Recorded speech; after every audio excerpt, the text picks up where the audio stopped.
Okay, so we've got our matched cross. Don't worry about these two. We're only focused on the cross at the moment. Next thing we need to do is rotate these 4 pieces to make sure that they're in the right position, and then rotate them so they're yellow bits on top and therefore solve the cube. So let's have a look. So that one's in the right position, and it's actually in the right rotation as well, so that piece is solved. That's wrong, and that's wrong. Okay, so this is the only piece that we've got that's in the right position at the moment.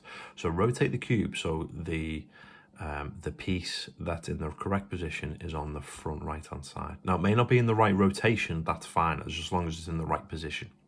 Okay, so it may well be that orange is there, blue is there, and yellow is there. That's fine, but we know it's in the right position because it's orange and blue. Okay, so once you've got the piece that's in the right position in the front right hand corner, follow this algorithm. It goes left, up, right, up, left, down, right, down.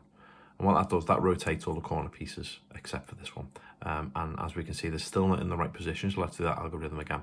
Left, up, right, up, left, down, right, down. Okay, now that's still in the right position, that's in the right position, that's in the right position, and that's in the right position. So they're all now in the right position. Those two are in the right orientation as well, so we just need to rotate these two to make sure that they're in the right orientation as well, and then the cube's solved. So flip the cube over so the white piece is on top.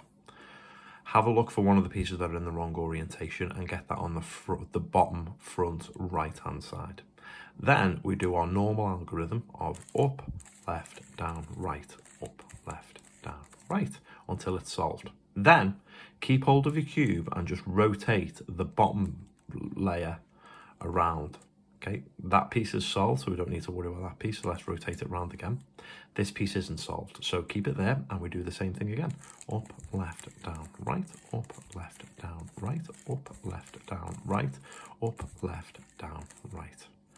And then, as if by magic, our cube is solved. So there you go. That's how I solve a Rubik's Cube. I hope you enjoyed the content, and I'll see you some other time.